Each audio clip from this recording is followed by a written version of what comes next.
Okay, welcome back to the channel. Here for another week of training and explaining. Exciting week because this is gonna be the first week. So the video week is gonna be the first week of my front squat cycle at Kaizen Weightlifting. Second block of training in the Train Heroing app.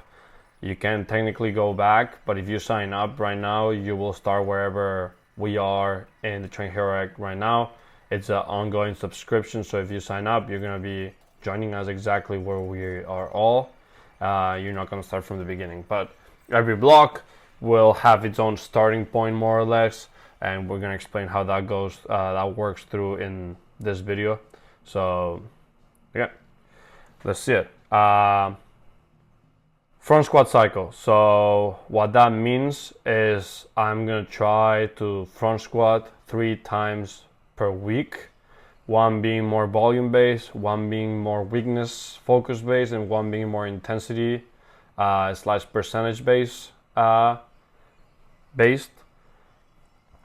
here, first day, it's supposed to be a snatch day with a front squat, so it's supposed to be a hang snatch with a front squat, but I didn't have time to do both. And again, just knowing that the priority this block will be front squatting, clean pull strength, and then the everything else I won't skip. If anything happens that I don't have time, I will prioritize the front squat, the clean pull, and then anything else. This day we're gonna work up to a 10 rep max, and if we have time we'll do some back offs. I didn't have time, so I didn't do some back offs. I don't know why I'm talking like we're doing it right now. Like I didn't have time, so I didn't do back offs, but I did back offs on the weakness day to make up for the ones I didn't do. So the way I approach this when I don't have a lot of time is essentially I go into the gym, I take my 1 rep max, which at this point is 265. I think it is a little higher, but I don't know for sure, so I'm just going to use the one that I know for sure. I go to any relative intensity chart, I look up what my predicted 10 rep max is, and I'm going to try to beat it by a little bit. So 265, the predicted 10 rep max was around 195 to 197, I think somewhere in that range. So what I tried was 200 and I got it. But this is a good strategy to have if, one, you don't want to do as many sets as possible in the gym. If you want to be efficient and time efficient, you just have a goal and you know how many sets you need to work up to that goal. So 200, I knew I had to hit 200. So what I did, 95, 145, 175, 200. That's 4 sets. And let's say 200 felt easy, I would still have 1 more set, maybe 2 more sets, but that's 6 sets instead of 8 sets or 9 sets to build up. Not knowing where you are, you have to wait until you're recovered from the last set to see how much weight you do. You don't have a goal. So I guess, like I always say that I'm not a huge fan of percentages, but in that case where athletes need some time efficiency and they need some guidance, I guess I would use some percentage in terms of guiding, right? At this point of the season, at this day of the block, I would like you to hit 80%, 85%, 90% for X amount of reps. And not to say that that is an absolute, right? Like I don't like when coaches make it an absolute, like, you know, like this is 90%. If you feel good, well, screw you, we're not going more. If you feel not good, well, you're weak because you can't hit it. Like in an athlete's life, there's so much going on, especially student athlete, that you just have to account for maybe the athletes not being able to hit the percentage that you like prescribe, and that is okay. One of the main problems I have with percentages is that strictness, but also the fact that maybe psychologically the athlete feels beat down because they couldn't hit the percentage. So I rather them, I don't know, let's say 80% is 185 and they can only hit 175 today. If they build up without any percentage to 175, they will feel better than if they hit 175 knowing that they had to hit 185. It makes them feel weak, it makes them feel maybe unsure of themselves, maybe unsure of the program, that's maybe the program is not working, they create doubts. So that is one of the downfalls of percentages, I guess. But if you really make an effort to explain to athletes that it's just a guideline, like this, I would, in an ideal case scenario, you would be at this number, but because of so many factors coming into your life, it could be a plus or minus 20%. Like it's so volatile that you don't know, but it's good to just aim for this, and maybe you fall a little short, that's fine, or maybe you just beat it by a lot. Like it doesn't matter what it is, just make it as intense or as hard as you can that day, and that will provide you the necessary adaptations. Some bench press, again, I didn't have time to go through a lot, so what I did was just that, and then superset it, all the accessory work, got it over with. And then the snatch that I do need to have a little more time to focus on, I did it on a different day. I think we finally got 245 for 5 here.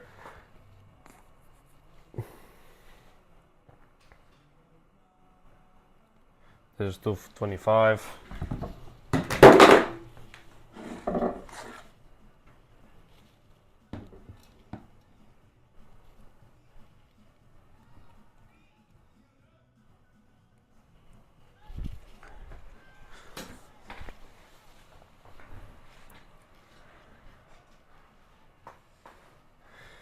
Yeah, finally hit 245 for 5. Grind the reps, but I like to grind them out. Yeah. Good, nice. And then some accessory work.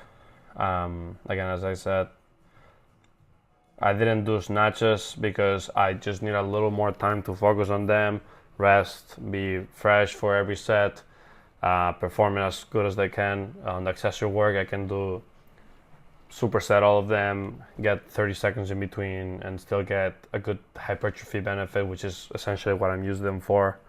So again, just know your priorities, know why you're doing what, and that if you know all of that, then you can explain to the athletes what you do and why you do it. Then it's gonna be more likely that they take better decisions on the program based on that.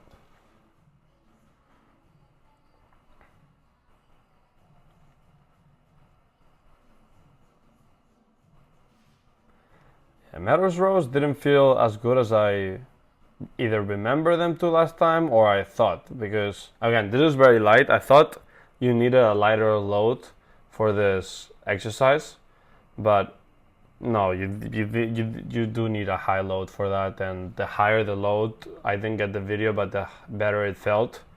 So I don't know why I'm looking very weird in those A walks. PM session on Monday, we did some sprinting work, and by sprinting work I mean we did just top end speed.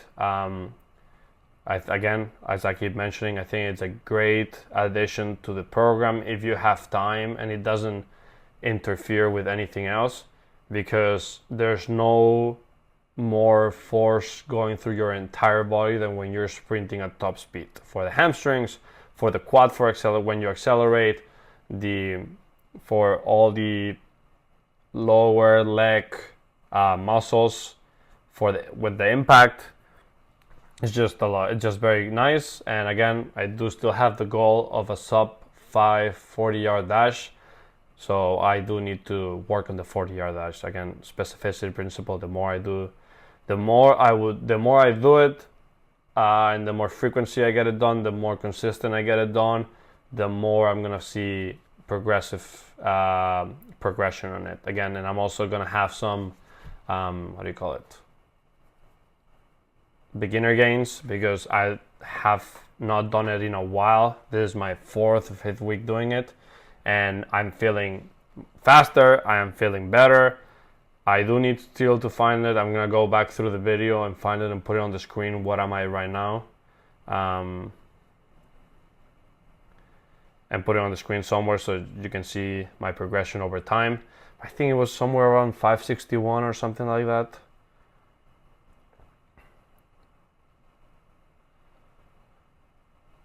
Yeah.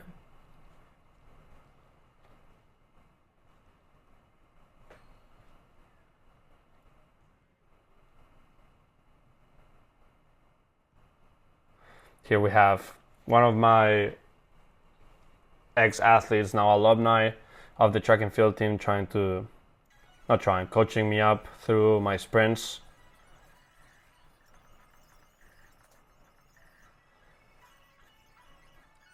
AM session on a Wednesday, I think it was. Some mobility. Again, these are things that I normally don't, one, record, or two, do at all. So if you get the things that you don't normally do done before your session or in a different session in the morning, it is more likely that you do them. If you don't remember, back in the video I did the jumps before the front squat. That is because I tend to skip the jump training, especially when it's a different session with the jumps. Again, when it's with the sprints, I get a good feeling after sprinting. I'm very tired, so I tend to skip it. But if you do it before as a warm-up, quote unquote, as a primer, it is more likely that you end up doing it and that you end up not skipping it. But it's also a good practice to do with your accessory work, right? Like it's very likely that your tricep extensions, your hamstring curls, your bicep curls, your core, your calves, all of that, if you do it before the big lifts, one, it's gonna be done already, so you can do it quote unquote as your warm-up and you have it done already. You know that you have your accessory work done and move on. But also two, it's gonna be a good warm-up for the actual work. Like if you do the hamstrings and your calves before squats, your ankles and hips are gonna be primed. If you do triceps, biceps, shoulder, external rotations before bench, your shoulders and your extensors are gonna be primed for the bench. I meant the squat before the bench now. So it's a good trick to have. If you find yourself with no time to do the accessory work after, or you don't want to do them, just do them before. Especially if they're just isolation based or jump based, that's a good primer for the main big lifts. The snatches, hang snatches that we didn't do on Monday, we're doing them today. Today with the snatches is a pretty long session. We got snatches, but the snatches are meant to be done on Friday. We got low hang cleans and we got another day of front squats. Now, this day on the program, if you sign up, is gonna be a safety bar squat, safety squat bar, low box, because some people get nagging shoulder things in their elbows or in their wrist from being in the front rack for very frequently. So in the program, I base it as a safety bar squat, because that gives you again the same kind of like adaptation of that bar wanting to pull you forward and you trying to fight back against it. That upper back / posture work for the squat that we're trying to get from a front squat, but without the jamming your shoulders, your wrist, or your elbows there if it bothers you. Low hang cleans, I don't tend to do high hang cleans or above the knee. Maybe a little bit. I do like to do dip cleans, but high hang, I find that there's such little time from the knee to the contact point that you barely get a feel for anything. So I do low hang just below the knee so that you can get bar path around the knee, work on that, and you can still feel good contact and good timing under the bar. Worked up to 185. I worked up to 155 on the snatches. Those are good numbers for me as a base for the phase, and then just progress from there. But I didn't want to go too heavy because I was sore, and again, knowing that my priority is the squat, I wanted to be as good in the squat as I could be. but they feel really good. I'm feeling really good on everything, except the jumps. I just don't jump well, but I did do pretty well last week. So yeah, we're trying to see again. My goal here is trying to prove to myself and hopefully to others that you can do different things at the same time and pursue different goals of different types of fitness at the same time without the quote unquote interference effect. And I understand that it may just be me, like maybe other people, maybe stronger people, maybe people that do much more weight than me cannot do it as frequently or as the same as I can. But I think it's just a good experiment because I would consider myself the average Division 1 athlete, maybe even a little less athletic. And so I guess my experience could be extrapolated to my athletes or other athletes. So I just do it for that purpose. Worked up to 185. Low box is my biggest nightmare. It's exactly on the sticking point and just fighting off that box. You can see it on my face. It's very, very hard for me. So if I could get 195 for 5 pause low box, the same way I got 195 for 10, I think it could be a really amazing day. And I did do it, and it felt honestly better than the 175. On these ones, you want to avoid swinging back and forth. I wouldn't say it's bad. It's not bad, but one, it doesn't mimic the way that you would fight a front squat. And two, it could be potentially detrimental because if you're sending that weight forward onto your toes or that weight forward away from your center of gravity, you're doing a disservice to yourself, making the front squat harder. So don't do it because it's not bad, but it is very inefficient.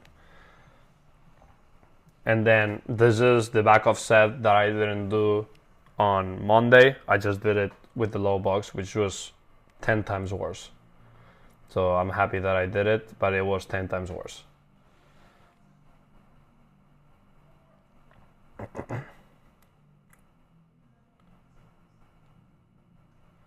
Yeah. 175 for 10 low box. Front squat, low box, high reps, they should not ever go all together. Complete nightmare. This is the start of the benching block. So I was persuaded to start a bench cycle that mimicked the front squat cycle. So we know how we did volume on Monday. Today we did box. So to kind of go with the theme, we did board bench press. Now we don't have smaller blocks, so this block is a little higher than my sticking point, which means that it technically was easier in terms of my 5 rep max with block was more weight than my actual 5 rep max. But it was fine. It was a good tricep exercise. It was good to work on my lockout. It was good to add a little more volume to the bench. And the block allows, for the same purpose as I do a safety bar squat on this day, block allows a little less discomfort on the shoulder. Maybe some people feel discomfort in going full range of motion bench press 3 times a week. Not that it matters because one, it's not on my programs, and two, I don't think I would barely bench 3 times a week with any of my teams because one, they don't have that much time, and two, just I prioritize other things with them. But for myself, and it just the way I was thinking about it is one, working on my sticking point, but the block was a little too big, but two, avoiding a little discomfort if any arose. So yeah, and then you will see that Friday I'll do the intensity for both the squat and the bench. Some accessory work here, again working on different shoulder ranges of motion and functions.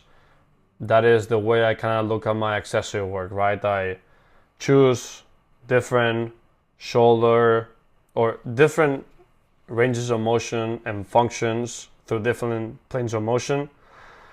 For 4 weeks, we max those out and then we rotate. And then we go to, again, different ranges of motion, different planes of motion, different pulling, pushing angles, different type of single leg squat work.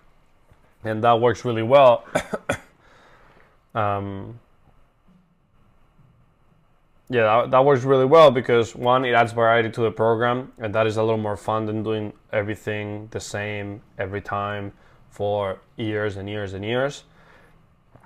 And two, it plays to what my definition of joint health is, right? My definition of joint health is one, having all the available range of motion, so work on range of motion first, and two, being able to be strong through those ranges of motion by progressively overloading them little by little over time.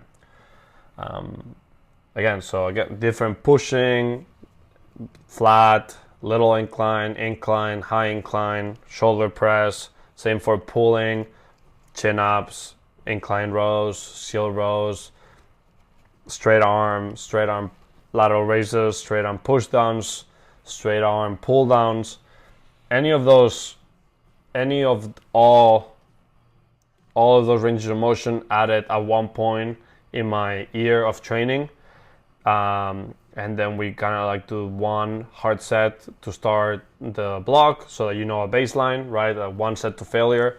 And then from there, we try to progress in either reps. So we do the same weight, or you are encouraged to do the same weight for more reps, or more weight for the same reps, or more sets to failure. So let's say in that straight arm pull down, I do, I don't know, a weight for 15. The three ways that I would, let's do 100 for 15. Well, I would do maybe 100 for 17 the next week. Maybe I do 120 for 15, or maybe I do 2 sets to failure instead of 1 set to failure. And that's how I view the accessory work. We do a double pause split jerk in here. This jerk day is supposed to come between the clean and the snatch day. I just didn't have time for it, so I did it on Friday. And the double pause, or any pause are really good. It's a really good thing to add pauses to your Olympic weightlifting, because without a coach, it provides a lot of feedback in terms of how balanced, how sharp you are with those, right? When you pause a power snatch and try to pause it there, when you pause at the bottom position, when you pause in the split, when you pause anywhere in the pull, if you can't hold it, first of all, you're out of balance, and that's really bad. But if you can't be strong, or like the percentage of that pause rep is much lower than your 1 rep max, that means that point at the pull, at the dip, at the split is very inefficient. And I normally play around with, just for simple purposes, and for me has worked great, just the 80%, right? I always think about 80%. I think about being able to power 80% of my full, squat or full clean or snatch 80% of the squats, front squat 80% of the back squat, like just to keep it reasonable and very, very easy. And then whatever falls is really short, maybe let's say my front squat is 60% of my back squat, then that is the weaknesses that I need to bring up. So just having everything at 80%, all the variations from the main variations, and then from there seeing what percentage is lower, and that percentage, maybe that pause, maybe that no foot, maybe that hang, is such a weakness that you need to work through it.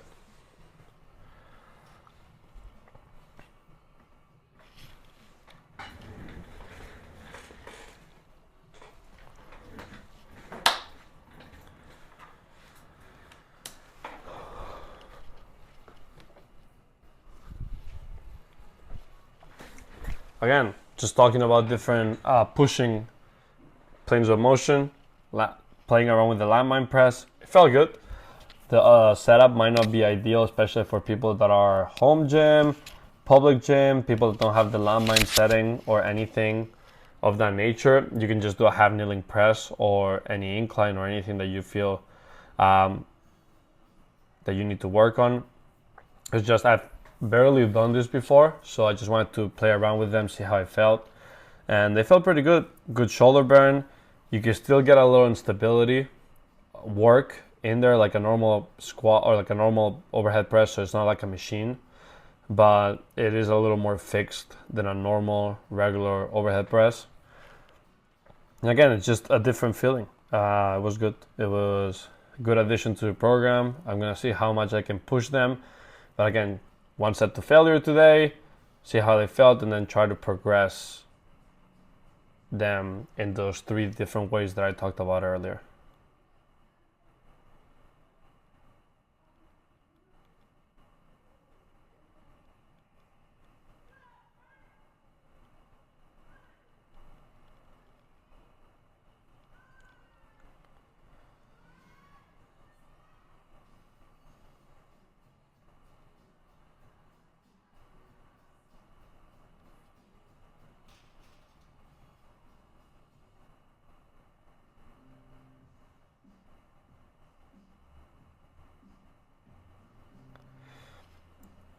I've been trying some different variations of chin-ups. Again, just makes the program fun. You're not stuck doing the same thing over and over and over. These are not the best for hypertrophy, which is what I'm looking for, just because your finger strength is going to be the limiting factor, or for me it was, at least. But again, different things. Some swimming, some conditioning. Again, it is important that all the programs and all my programs do this, include some type of aerobic conditioning. We know that conditioning, or we know that cardiovascular health or cardiovascular activity is highly associated with cardiovascular health. Not only now, but long term, it could potentially decrease the risk of cardiovascular disease. So I always add it to the program. I always add it to myself. I try to every day get something in, walking in the city, swimming, playing tennis, trying to do something. A good baseline to have is trying to get around 100 to 150 minutes of conditioning a week, which for the most part, student athletes have it down through, obviously, practice. But for my weightlifters in the program, normally weightlifters don't do a lot of conditioning because it's not their sport, they don't need it. But it could help potentially increasing that work capacity up a little bit. And it could, again, help with cardiovascular health. It could help with many different factors related to your health and training. So again, trying to have that high intake of cardio work, and also, if not cardio, maybe at least have 10,000 steps a day or more. This is Friday, big Friday, and again, as I said, it's going to be very percentage based. But as we talked about at the beginning, my way to see percentages for athletes is, this is a guideline. If you feel good, you can go up a little bit. If you don't feel as good, you don't have to go as high up as those numbers. Those numbers are just guidelines for especially weightlifters to see how I want you guys to be at a certain point of our training block.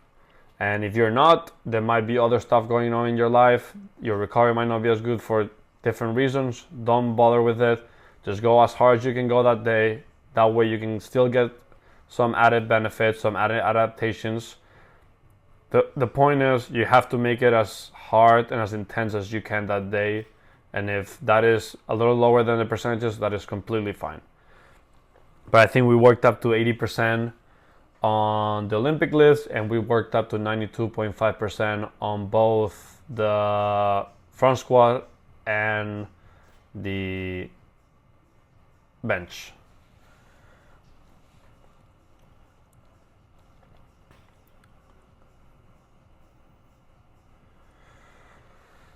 In the Olympic list, we're doing waves.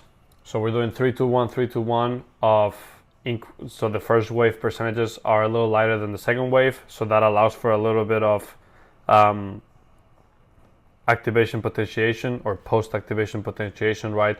So at the end of the 3-2-1 phase, that one is a heavy single. You go back down to lighter weights for triple, and because your CNS is used to that heavy single or used to that heavy weight, when you go back down to lower weights, they're gonna feel better. You're gonna be able to focus more on technique.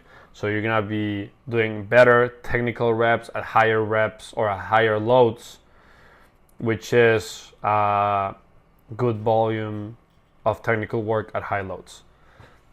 And essentially that's what the sport is. The sport is you should be technically really good at high loads so that you can be very efficient with those. That right there was the best 160 that I've felt for my entire career. I'm trying to focus on keeping my arms looser on the pull, trying to get in better positions with my body rather than pulling my bar in or having my upper body take over because of inefficiencies in my pull.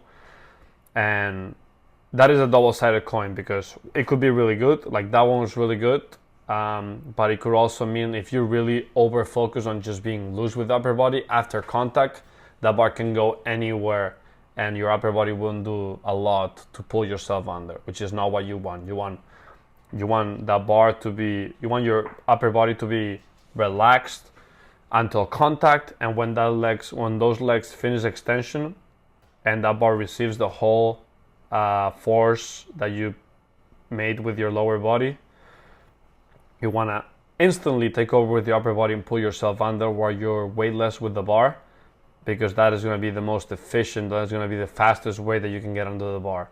If you are very loose with your upper body, the bar can go anywhere after contact, and then you have to chase it or you won't get it at all. So that is what I think is the make or not make of good Olympic weightlifters and good weightlifting in general.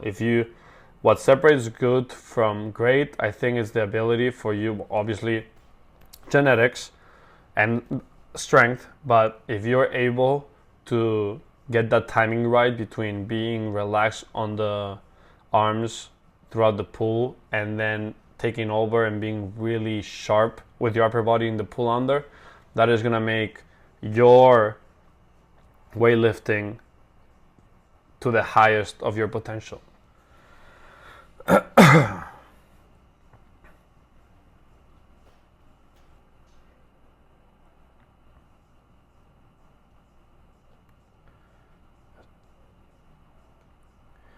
think this is my last set, 190. Again, really good clean. Cleans are feeling awesome. Snatches today were feeling a little, yeah. You could see my elbows dropped a little bit when I was driving up with the bar. That means I'm pushing a little too early, and that's why I got stuck with my feet. I didn't go as wide as I normally go, and I didn't go as, I didn't float as much as I normally do because I was pushing too early, being a little impatient with the bar. Squats felt awesome, but you will see that my 1 rep max squat is lower, or front squat is lower than my 1 rep max bench press, and that is something I'm trying to work on right now. Hopefully by the end of 4 weeks we will get a different perspective where my squat will end up higher, my front squat will end up higher than my bench. But as of right now, as you can see, my 92.5% of the bench is higher than the one of my squat. Is that normal? I wouldn't say that's normal. It's definitely not really good. It's just squats are my biggest weaknesses, and right now are skyrocketing. Right now I'm getting really good at them, and I'm enjoying working on them a lot. They're still a significant weakness compared to my best lifts. And then what normally it tends to be a competition prep day turned to a competition post technical day, where I'm just working on things that I felt through on my snatches and cleans. So today we do a 3-position snatch.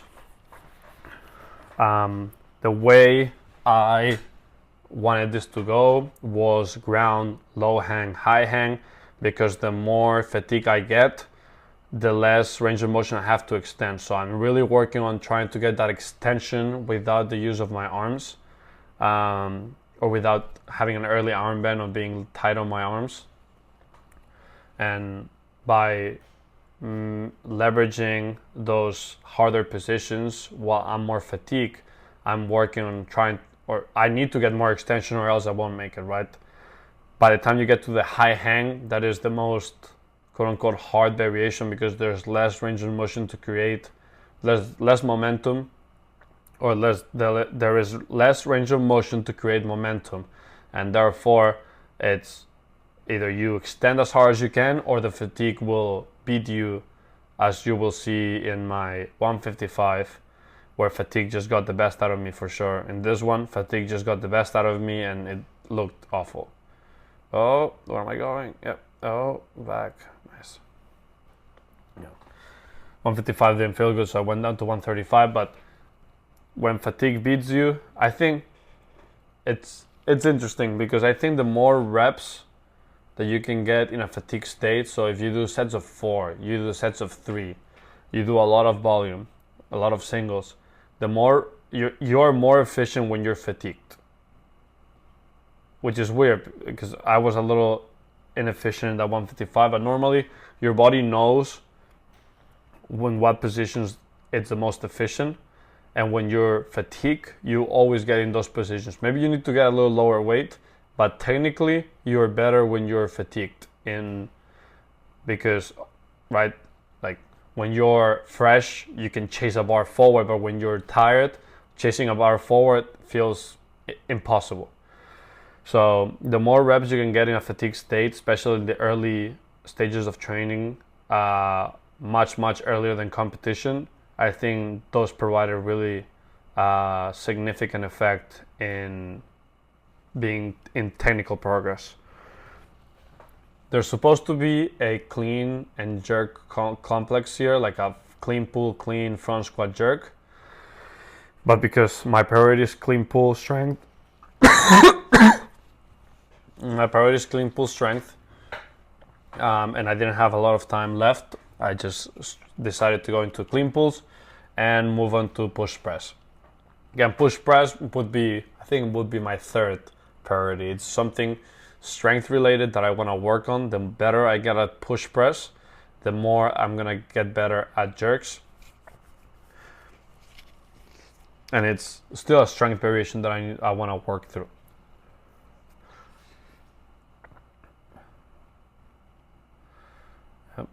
We're doing heavy triples. I think I'm gonna work up to 175 here. I don't remember I'm not quite sure. I think 175, but if I was gonna get 175 for 3, it was gonna be a good day, because my current 1 rep max stands at 195, and while 175 for 3 is not equivalent to 195 for 1, it is close, but it's a good way to start the block on. Because if this feels really good, potentially the next week I can do 195 for 3, and that would means that would be an increase in 1 rep max for sure. So always trying to use that first week of the cycle as to create a baseline for my strength work and my accessory work, as I talked about, so that I can know how to progress from there.